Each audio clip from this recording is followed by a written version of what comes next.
नमस्कार, सादर प्रणाम। आप देख रहे हैं दैनिक दुनिया समाचार। दैनिक दुनिया समाचार के अहम बात कार्यक्रम में मैं डॉक्टर ओम प्रकाश मिश्रा आपके साथ आज हम चर्चा करेंगे वही वोट चोरी। वोट क्या चोरी होते हैं या नहीं होते, ये जांच का विषय हो सकता है।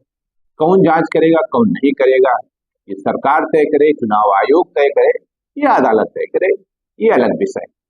लेकिन लोकसभा में नेता प्रतिपक्ष राहुल गांधी ने जिस तरह कल बृहस्पतिवार को 1 घंटा 20 मिनट की प्रेस कॉन्फ्रेंस करके जिस तरह आंकड़े दिखाए और बताया कि इस तरह वोटों की चोरी होती है, उससे आम आदमी के दिलो दिमाग में कहीं न कहीं शंका बैठ गई है कि क्या वो वोट जिसको डालता है उसको नहीं पहुंचता है क्या। मैं नहीं कहता कि राहुल गांधी जी ने जो भी कुछ कहा है वो 100% सही है कि गलत, उनके आरोप सही हैं कि गलत है, लेकिन आरोप की पे संदिग्ध होना या ये बात इस बात को पुख्ता करती है कि भाई चुनाव आयोग को भी चाहिए ना। जिस तरह राहुल गांधी ने प्रेस कॉन्फ्रेंस करके कहा था कि चुनाव आयोग चोरी कर रहा है, उन्होंने बाकायदा कर्नाटक की एक विधानसभा क्षेत्र का जिक्र किया, पार्लियामेंट सीट लिया उन्होंने और उसमें से एक सीट महादेवन को चुना और कहा यहाँ 10,200 वोटों की हेरा फेरी की गई। उन्होंने बाकायदा एक नाम लिया किस आदमी ने और दिखाया किस आदमी ने 3 जगहों पर वोट डाला, उत्तर प्रदेश में, महाराष्ट्र में, कर्नाटक में। तो अच्छा ये होता कि चुनाव आयोग बाकायदा प्रेस ब्रीफिंग करके ये बताता कि राहुल गांधी के आरोप पूर्णतया निराधार, लेकिन चुनाव आयोग ने ऐसा नहीं किया। चुनाव आयोग का कहना है कि आप शपथ पत्र दीजिए हमको, हमने आपके ऊपर आरोप लगा दिया, आप काहे के शपथ पत्र।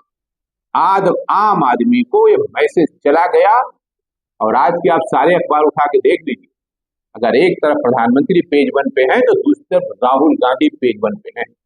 अपने आप में बड़ी बात। ऐसे भी प्रधानमंत्री और नेता प्रतिपक्ष के बीच में कोई बहुत बड़ी गैपिंग नहीं होती, इस समय तो नहीं, लेकिन पहले समय में लोकसभा में एंट्री करते समय नेता सदन यानी कि प्रधानमंत्री नेता प्रतिपक्ष से बात जरूर करता। यहाँ तक कि तमाम ऐसी जानकारियां हैं कि जब दूसरे दिन सदन होता था तो रात में नेता प्रतिपक्ष और प्रधानमंत्री यानी कि नेता सदन में बात होती थी, भाई हम इस मुद्दे को उठा रहे हैं। फिर उसमें यह भी होता था भाई आज इसको न उठाओ, कल टाल दो, ये ऐसे। लेकिन अब तो दुश्मनी है। अटल जी का एक भाषण है ना, अरे इस समय तो कुछ कहना, किसी के ऊपर आरोप लगाना तो दुश्मनी को मोड़ लेना है। तो अब तो ये हो गया। लेकिन कुल मिलाकर भारत की राजनीति को और भारत की राजनीतिक सिस्टम को राहुल गांधी ने चैलेंज कर दिया और पूरे देश को बता दिया है कि बंदे में दम है। भक्तगण इस बात से कतई सहमत नहीं होंगे, तरह तरह की बातें रखेंगे, कोई अमेठी की बात करेगा, कोई रायबरेली की बात करेगा, लेकिन शंका राहुल गांधी ने सबके दिलो दिमाग में डाल दी है कि वोटों के साथ हेरा फेरी की जाती। अब हर आदमी सतर्क हो जाएगा चुनाव के समय।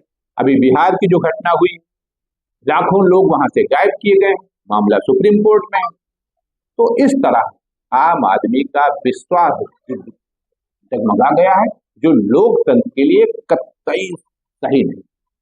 अच्छा ये होता कि चुनाव आयोग इसका जवाब देता। राहुल गांधी की प्रेस कॉन्फ्रेंस के तुरंत बाद हो क्या रहा, भारतीय जनता पार्टी के प्रवक्ता गण जवाब दे रहे। भाई आपको उसने कहा कुछ कहा, राहुल गांधी ने सरकार के ऊपर तो कोई आरोप लगाए नहीं, तो फिर सरकार की पार्टी के प्रवक्ता गण सफाई काहे दे रहे? सफाई तो चुनाव आयोग को देना चाहिए ना। एक संवैधानिक संस्था है, आपके ऊपर विश्वास है, आप लोकतंत्र के रक्षक हैं, आप हैं तभी तक लोकतंत्र है, ऐसा माना जाता है।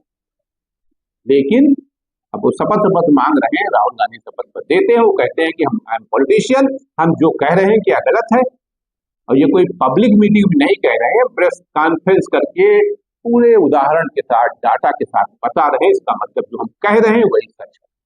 अब आगे देखिए इस पे होता क्या। आज के लिए इतना है।